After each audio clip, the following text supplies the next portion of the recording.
성도 여러분들 안녕하십니까? 12월 16일 금요일입니다. 함께 하신 여러분들을 환영합니다. 저는 세리토스 교회를 섬기는 김희성입니다. 이제 기도하시고 이 새벽 기도회를 시작하도록 하겠습니다.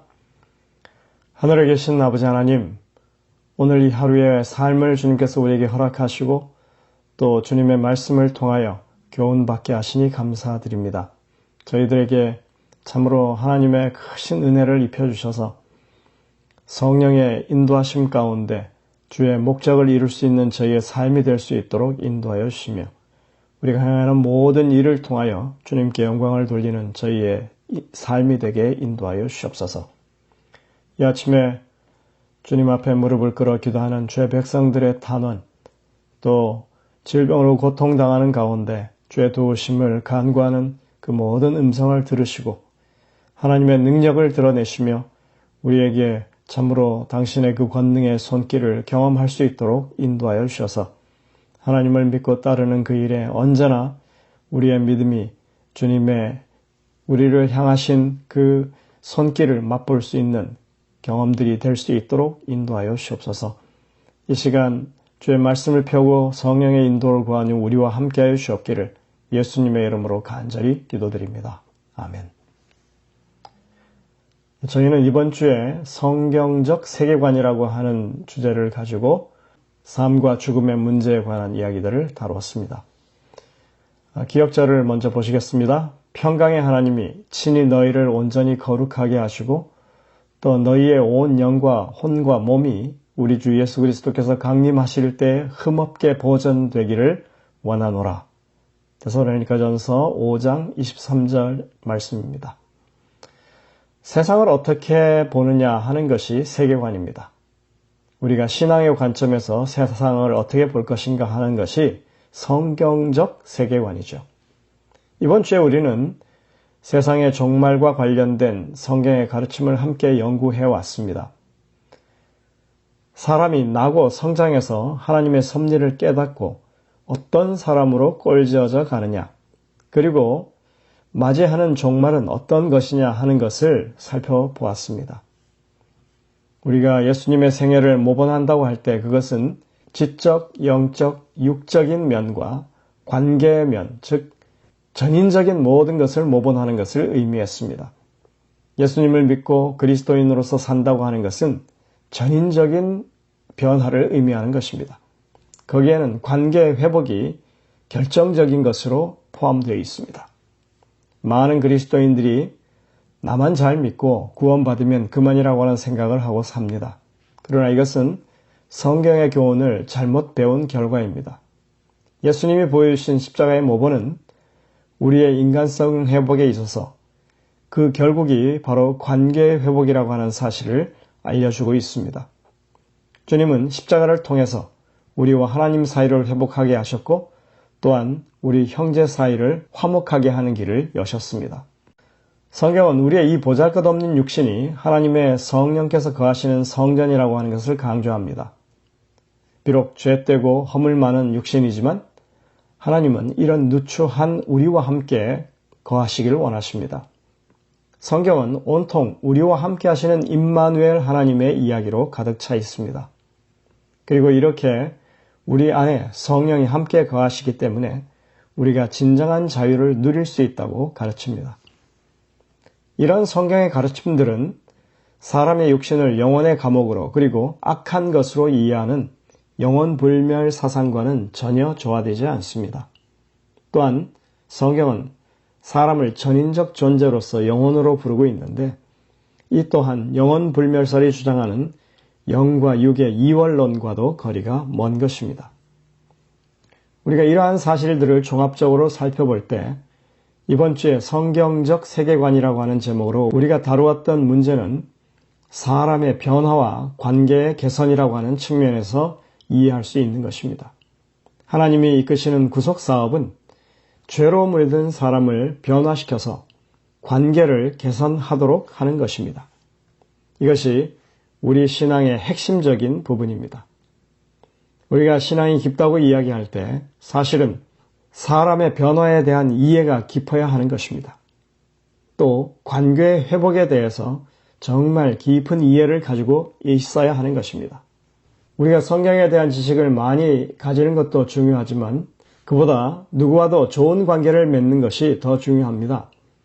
우리가 다니엘 계시록에 대한 해박한 이해를 가지는 것도 중요하지만 매일 성령과 교통하며 다른 사람들의 필요를 살피는 것도 더 중요한 것입니다. 얼마나 많은 사람들이 겨우 구원 얻는 것에 안도하고 사는지 모릅니다. 우리는 그러나 넉넉히 구원받은 사람들로서 그래서 이 축복을 다른 사람들에게도 나눠주기를 그렇게 늘 바라고 살아야 하는 것입니다. 우리가 변화를 생각할 때 영적인 면, 직적인 면, 육적인 면의 변화는 물론 나아가서 관계 측면에 이르기까지 전인적인 변화의 영역을 우리가 바라봐야 한다고 했습니다. 그것은 성화에 대한 이해를 넓혀줍니다. 간단히 말해서 사람이 성화된다고 하는 것은 결국 관계 개선으로 드러난다는 것입니다. 하나님과의 바른 관계, 이웃과의 바른 관계가 이루어지는 것이 성화의 결과입니다. 엘렌 화이트는 성화된 생애라는 책의 첫 부분에서 사람의 변화, 즉 성화에 대한 거짓 이론과 참된 이론을 비교하고 있습니다. 그것을 정리하면 다음과 같습니다. 첫째, 자신이 성화되었다거나 의롭다가 좌보하는 것은 성화되지 않았다는 증거라고 하는 것입니다. 두 번째, 성화는 잘하고 있다고 하는 감정, 즉 행복감이 아니라고 말합니다.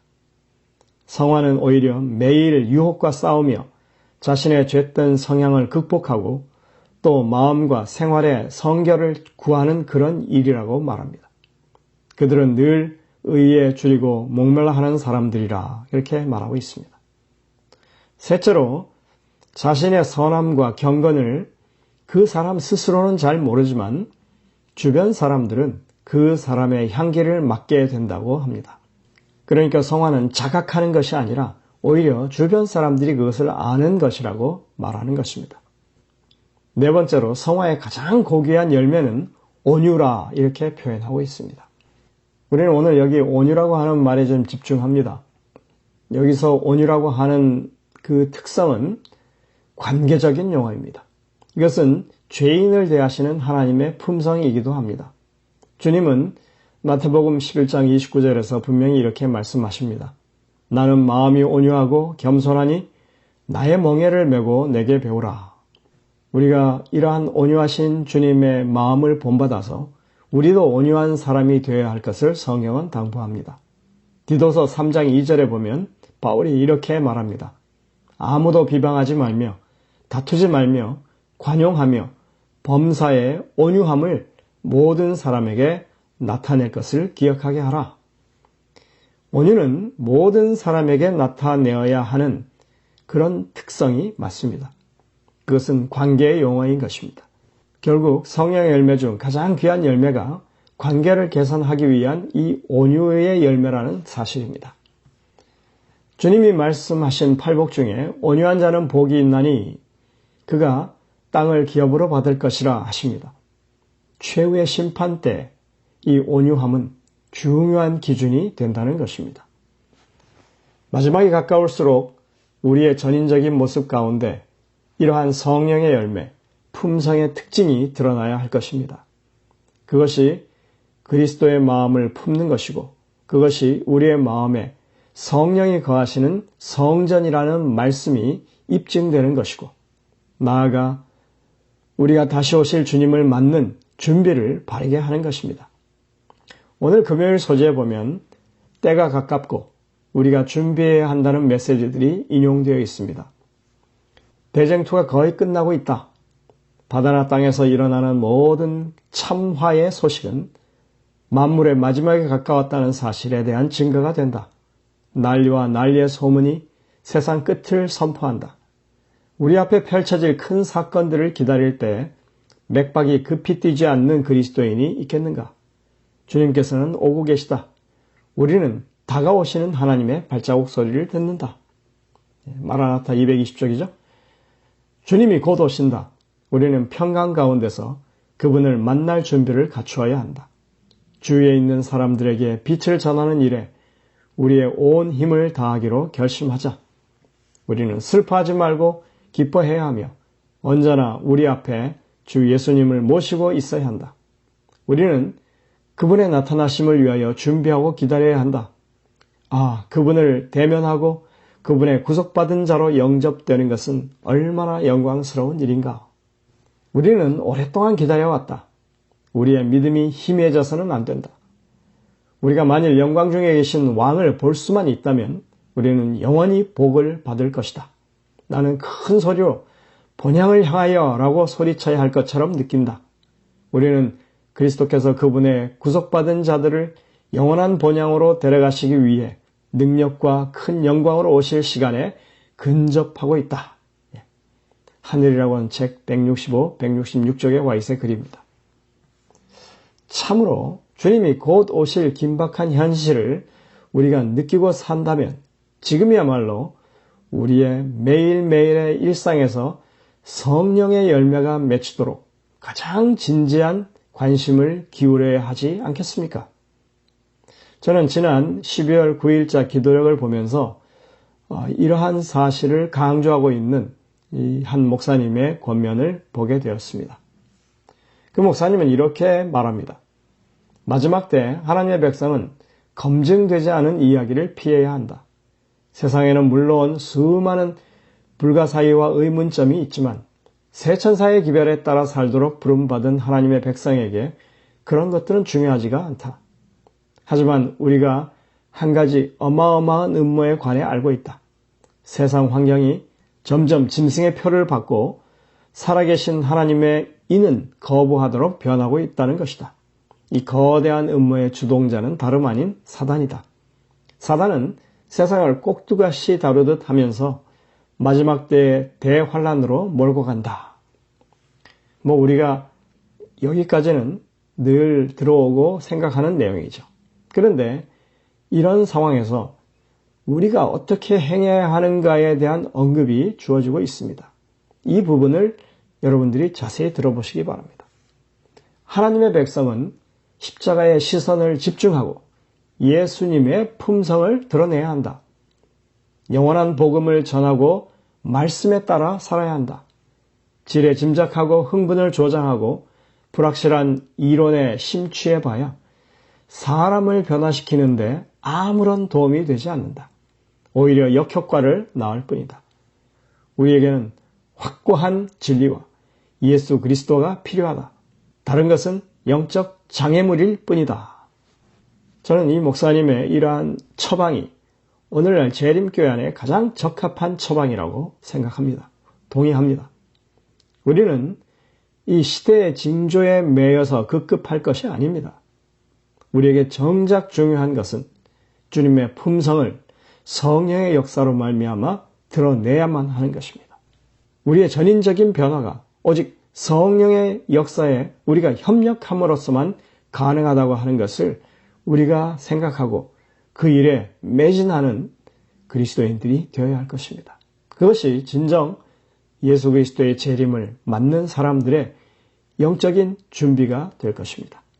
함께 기도하시겠습니다. 하늘에 계신 아버지 하나님, 세상이 시끄럽고 참으로 주님 오시는 그 시간이 가깝다고 우리가 부화내동하는 그런 시기가 아니라 하나님의 백성으로서 성령의 역사하심에 전적으로 동화되고 참여함으로 그리스도의 온전한 품성을 우리의 삶에 드러내는 그 일이 이 시대의 가장 중요한 일이라고 하는 것을 우리가 다시 한번 인식하게 하시고 그러한 변화되는 삶을 주의 능력 안에서 경험하는 저희 모든 성도들에게 인도하여 주옵기를 예수님의 이름으로 간절히 기도드립니다. 아멘. 네, 여러분들 오늘도 이 주신 말씀들을 깊이 묵상하시면서 주의 음성을 듣게 되시길 바랍니다. 저희들은 일요일 아침에 다시 뵙도록 하겠습니다.